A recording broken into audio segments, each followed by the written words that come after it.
Repetidamente en nuestra historia, nuestro país ha tenido problemas de restricción externa. ¿Qué quiere decir esto? Una dificultad para obtener divisas, para obtener dólares. En nuestro país, históricamente, ha sido el campo el generador de las divisas requeridas para la importación de bienes de capital y los insumos requeridos para la industrialización local. Sin embargo, es importante señalar que no todo dentro de la actividad del campo es balanza positiva, ya que se importan insumos tipo fertilizantes, pesticidas, maquinaria agrícola, etc. Por otro lado, el sector industrial está caracterizado por un fuerte déficit comercial externo, no solo en Argentina, sino en toda la región. Es decir, el coeficiente de importaciones es superior al de exportaciones. Hay quienes sostienen que no se ha aprovechado plenamente las potencialidades que el sector agrícola ofrecía al sector industrial. Muchos de los productos fabricados localmente son producidos con los bienes de capital, es decir, maquinaria, importada, e incluso muchos de los insumos requeridos suelen ser importados. Entonces, se utilizan las divisas que entran del agro para importar la maquinaria e insumos que requiere el sector industrial, que después, en la mayoría de los casos, no exporta su producción, sino que la vuelca al mercado interno. O sea, el sector industrial no recupera las divisas que gastó. Esto es así porque bajo el modelo de industrialización local y en la región en general, hubo una sustitución indiscriminada de las importaciones. Es decir, no se seleccionó previamente de manera planeada a qué sectores se iba a buscar favorecer. Este panorama favorable a la protección generó, por un lado, tasas de rentabilidad elevadas y al mismo tiempo desestimó las iniciativas de exportación. Entonces la competitividad internacional no desempeñó una función importante en la orientación de la industria local. Quienes defienden el modelo suponen que las debilidades actuales del patrón industrial se deben a su carácter tardío y a que el tiempo por sí solo se encargará de resolverlos. Esto claramente es un error. Es necesario revisar el patrón industrial. La realidad es que en el mundo son pocos los países no industrializados o semi-industrializados que lograron industrializarse. Por eso mismo vale la pena analizar alguno de estos ejemplos. Taiwán es uno de esos casos. En Taiwán, los fabricantes locales que querían protección debían, en principio, demostrar, primero, que la calidad de sus productos eran adecuadas para satisfacer la demanda doméstica y segundo, que el costo de los materiales importados no excedía el 70% del costo total de producción. Al principio, el precio de los productos que estaban protegidos no podían superar en más de un 25% los precios de las importaciones competitivas. 4 años más tarde, el margen se redujo a un 15% y 5 años después al 5%. El modelo de sustitución de importaciones debe contribuir de manera circunstancial al necesario proceso de aprendizaje que acompaña al desarrollo, pero siempre buscando alcanzar una situación en la que estas medidas ya no sean necesarias, no como un fin en sí mismo. Para lograr esto es necesario transferir recursos al sector privado de las siguientes formas: con apoyos financieros o fiscales, de investigación y desarrollo, y de promoción de las exportaciones. Pero es necesario evitar que el mecanismo de transferencia sea, como vienen diciendo tanto del PRO como los libertarios, exclusivo fundamentalmente mediante una disminución de los impuestos. Porque en ese caso, el destino de las transferencias podría ser el consumo en lugar de la inversión productiva, el oro o la especulación financiera o inmobiliaria. Del lado del PRO y de los libertarios se propone una liberalización drástica e instantánea. Se propone corregir o resolver las deficiencias de la industrialización mediante el cuestionamiento de su existencia. Todo lo cual retrotraería a nuestro país a un periodo precedente. Si los gobiernos progresistas nos llevan a una situación de productos industriales fabricados localmente, de calidad a veces insuficiente y a precios más elevados que los del mercado internacional, la alternativa neoliberal o libertaria, que ya la vivimos en los 90, lleva a una situación de abundancia de productos importados, acompañada obviamente por un fuerte incremento del desempleo.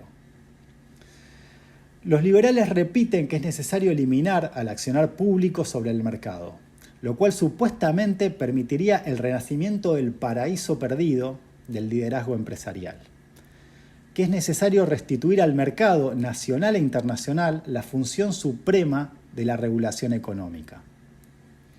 Pero lo cierto es que no basta con eliminar la protección para que surja como por arte de magia la eficiencia. No alcanza con jibarizar al sector público para que surja como por generación espontánea una estructura productiva eficiente. En los hechos, lo que el neoliberalismo propone es desplazar la fuerza motora central desde el mercado interno hacia el mercado externo. Por lo que no se propone desarrollar la industria en absoluto, sino que las exportaciones sigan siendo solo los recursos naturales. Esto es lo que pasa, por ejemplo, en Uruguay, donde se exporta ganado en pie, es decir, el animal vivo, para su industrialización en destino. Esto se intentó fomentar durante la gestión Cambiemos. Esto claramente genera ingresos para muy pocas personas, digamos, los dueños del campo y del ganado.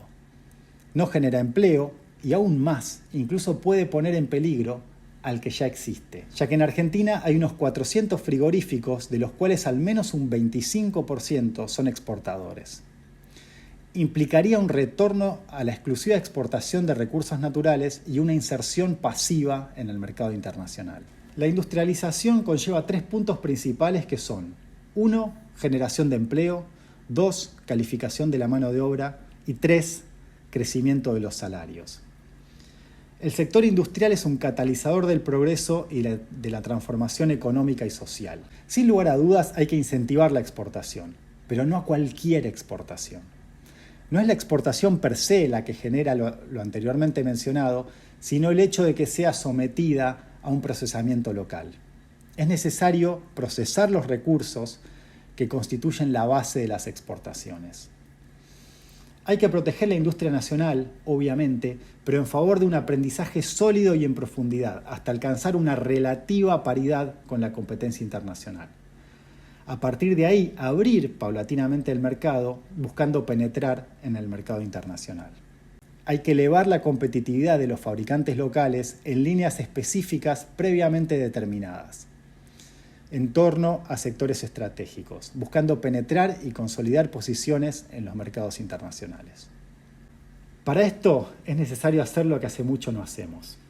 Hay que disponer de una visión a mediano y largo plazo de lo que será la expansión económica en sectores específicos. Si queremos resultados distintos, no podemos seguir haciendo siempre lo mismo. Si no, seguiremos como estamos. Con esto no quiero decir que como estamos es imposible crecer. Puede haber momentos de crecimiento, como ya los hubo, asociados al boom del mercado internacional o a la explotación intensiva de algún recurso natural. Estas dos cosas sucedieron durante el gobierno de Néstor y Cristina Kirchner con el boom de la soja. De hecho, entre el 2003 y el 2013 se dio la época de mayor crecimiento del PBI de nuestra historia. También puede darse a través de un influjo circunstancial de capital externo, como préstamos del FMI o de otras organizaciones. Sí, un préstamo del FMI puede generar crecimiento. Yo también me siento estafado. O también puede darse a partir de la explotación de mano de obra dócil y abundante, como sucede en algunos países de Asia, lo cual obviamente implica salarios bajos para la población. Estas 3 vías de crecimiento implican crecimientos espasmódicos, que dependen de factores circunstanciales en cuya ausencia el crecimiento desaparece. Por esta vía solo se exportarán recursos naturales mientras exista la demanda o hasta que se agoten. También se pueden exportar productos industriales siempre y cuando se realicen con salarios excepcionalmente bajos.